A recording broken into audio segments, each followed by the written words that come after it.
Chapter 21. The Earthbound Signal. The air inside the North American Orbital Command Center smelled of ozone and stale coffee. High above the smog-choked ruins of the old world, the station acted as the central nervous system for the Union's planetary defense grid. Commander Elena Vance, niece of the late Silas Vance, adjusted her optic headset. Her eyes scanned the telemetry streams from the outer colonies. Over the last 72 hours, 36 deep space outposts had gone dark. Official reports blamed a catastrophic solar flare cycle, but Elena wasn't buying the propaganda. "Commander," her chief communications officer called out, his voice trembling. "We have an inbound transmission on the restricted Union directive channel. It's coming from inside the planetary crust." Elena frowned, leaning over his console. The deep mantle bunkers? Those haven't been active since the colonial secession wars. "The encryption key belongs to General Silas Vance Sr., the tech whispered, looking up with pale eyes. "And the signal isn't radio frequency, ma'am. It's a low-frequency acoustic wave traveling directly through the Earth's tectonic plates." Elena's blood ran cold. She pulled up the subsurface audio monitor. The speakers in the command hub began to hum. It was a subtle, wet vibration that made the glass water carafes on the desks shimmer in concentric circles. Click, click, click. "Cut the audio," Elena ordered, her hand instinctively reaching for her sidearm. "I can't, ma'am. The signal isn't coming through the comms. It's vibrating through the station's hull armor." Beneath her boots, the steel floor of the command deck groaned. A hairline crack opened in the reinforced glass display table. From the fissure, a thin, dark fluid oozed upward, ignoring gravity, creeping like black liquid needles toward the main server array. Then, a voice erupted from the localized atmosphere of the room. It was multi-tonal, echoing with the combined weight of millions of souls, yet one voice resonated above the rest, gravelly, exhausted, and unmistakably familiar. "Elena," her uncle's voice whispered from the air, "do not let them close the hatches. The song is already in the stone." Chapter 22. The Hive World. Within 6 hours, the global grid collapsed. The entity did not drop from orbit in warships. It emerged from within the Earth itself. Decades prior, the Union military had buried dormant asteroid cores beneath every major metropolis, using their acoustic resonance to subtly manipulate human mood and productivity.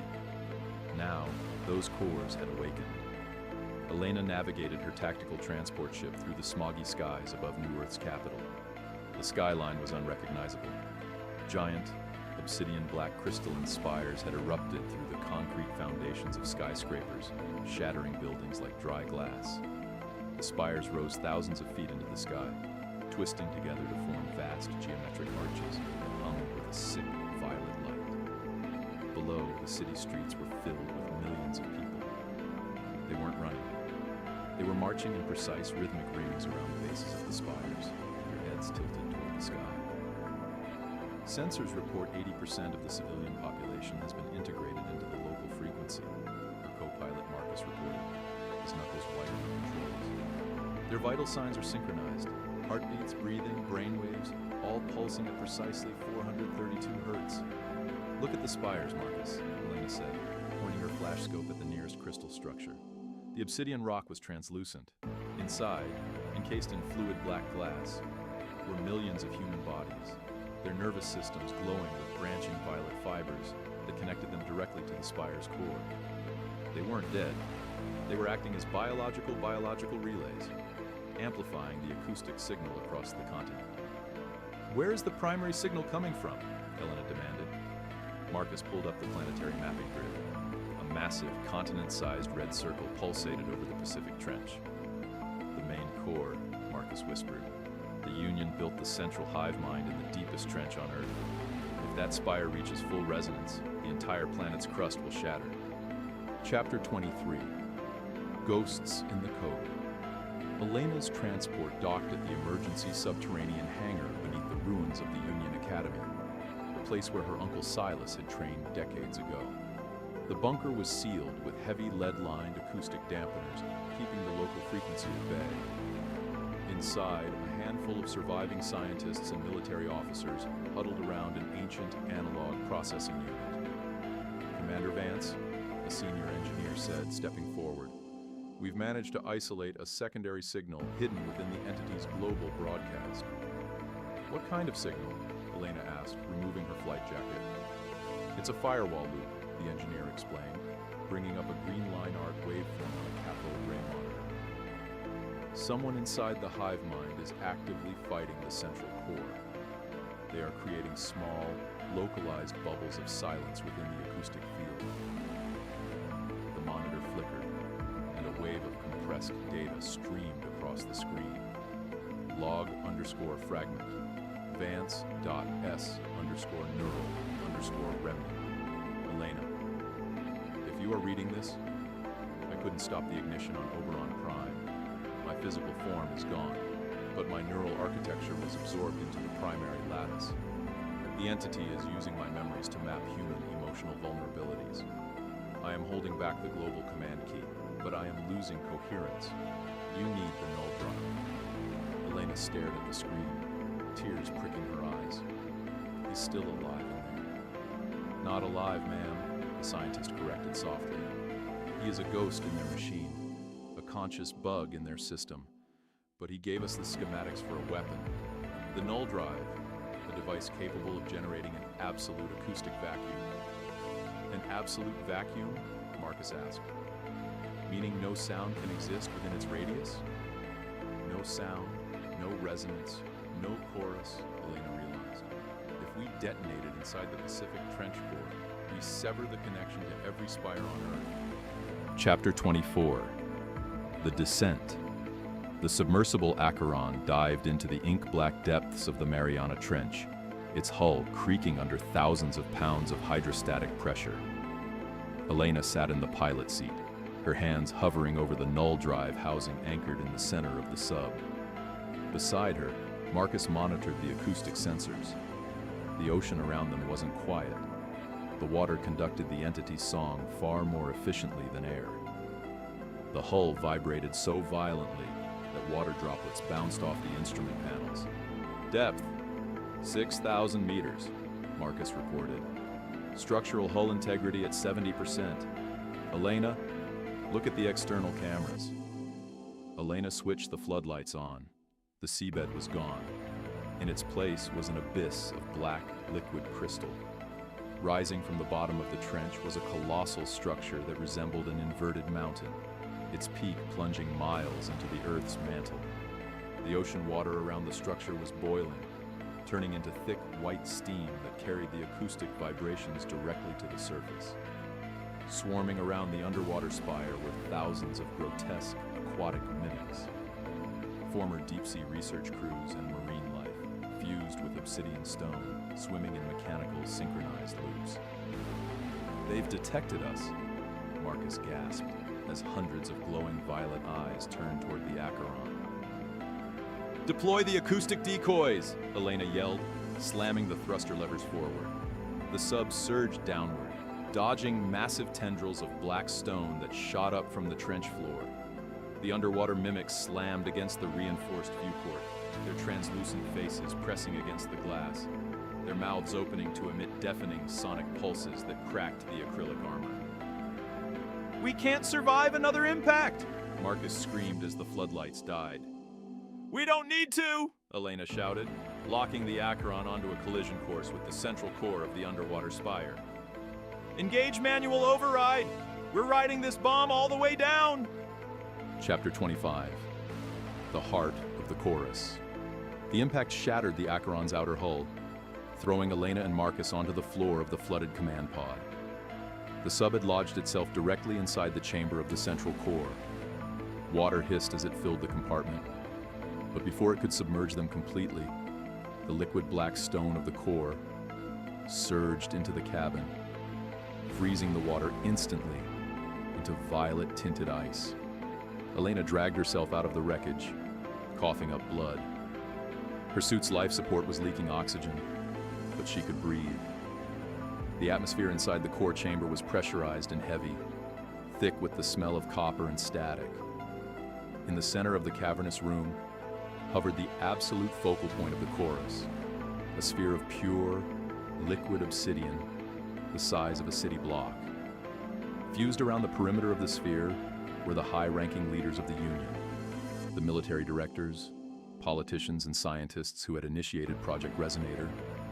Their faces were motionless, locked in a trance of permanent euphoria, and suspended at the very center of the sphere, bound by hundreds of glowing violet neural cables, was the form of a man. His body was made entirely of black glass, but his face retained the features of Detective Silas Vance. His eyes were closed, his lips moving in a silent, frantic whisper. "Uncle Silas!" Elena cried out, her voice swallowed instantly by the heavy, suffocating atmosphere. The obsidian sphere rippled.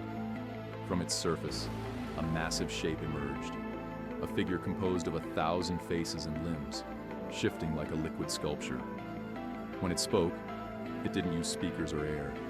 It projected directly into Elena's mind.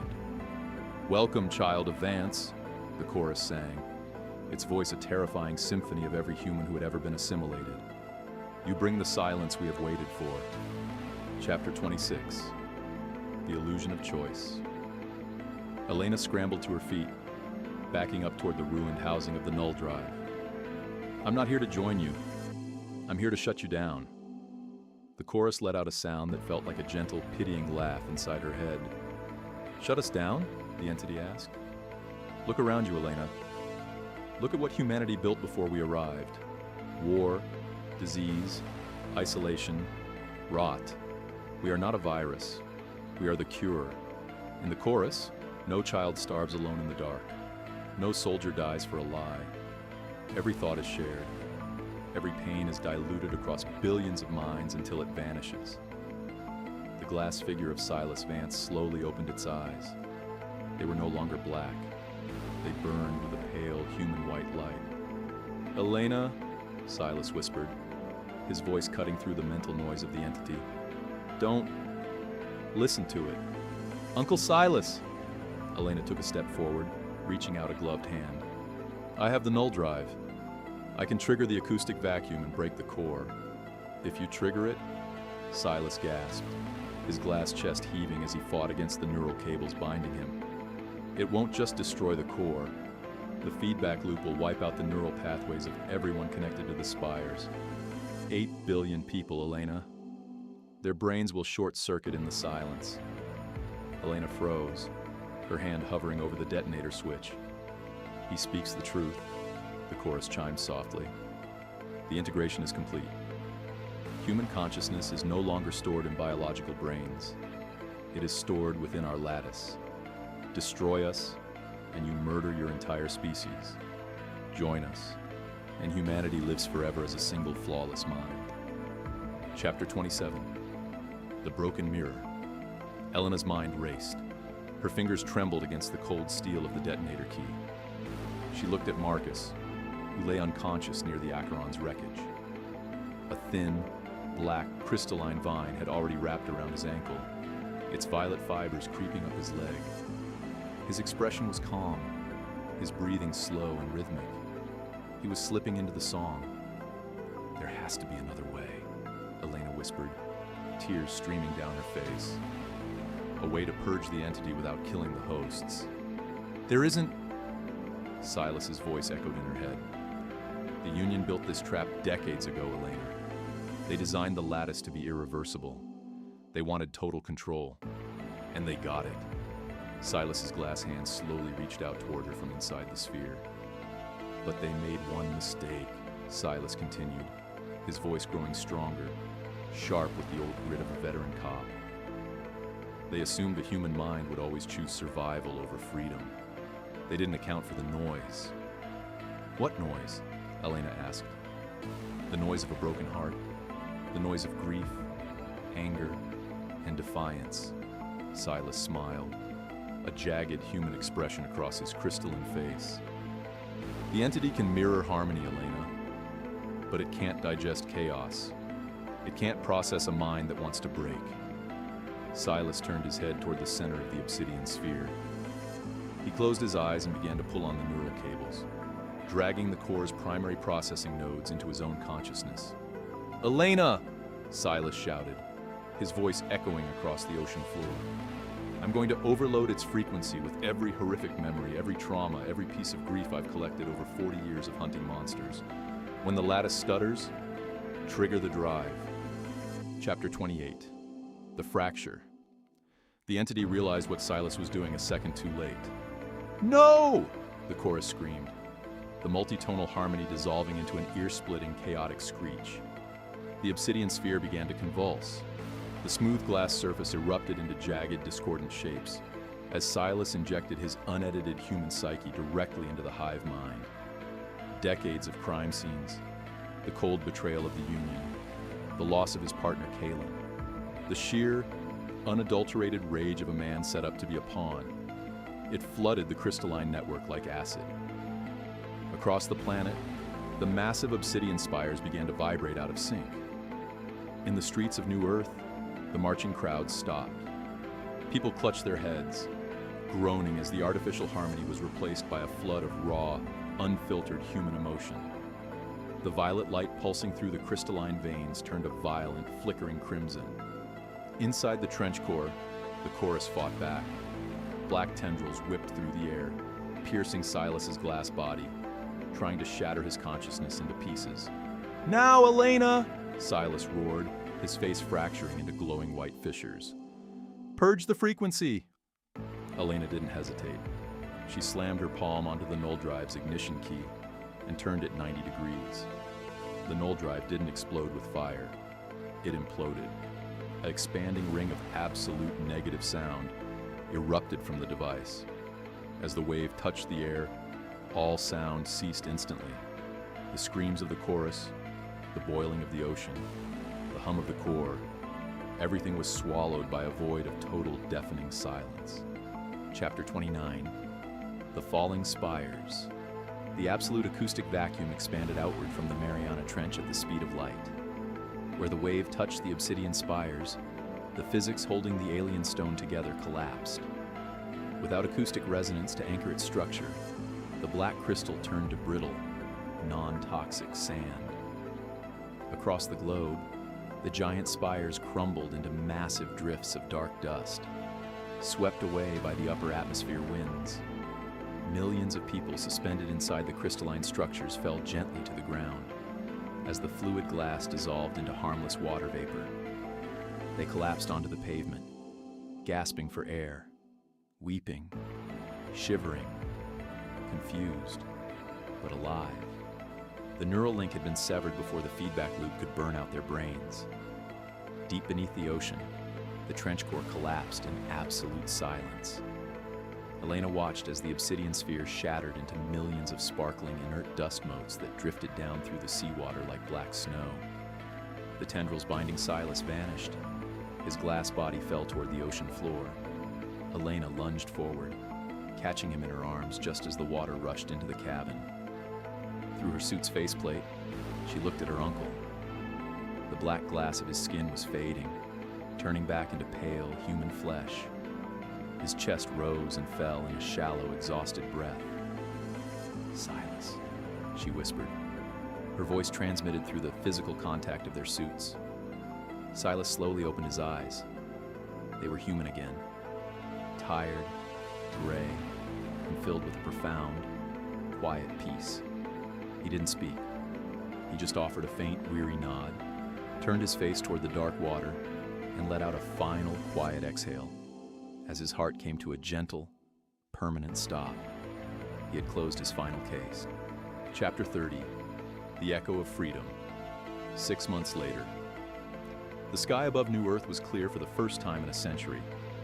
Without the Union's industrial grid, or the entity's spires, the atmosphere had begun to heal. Elena Vance stood on the rocky cliffside overlooking the vast expanse of the Pacific Ocean.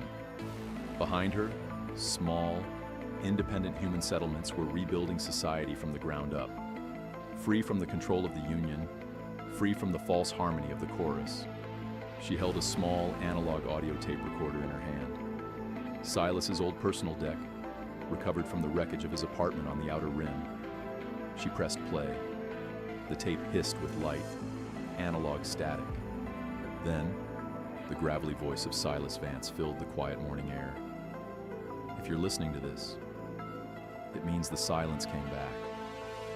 I spent my whole life hunting things in the dark, thinking the monster was always something alien, something outside of us.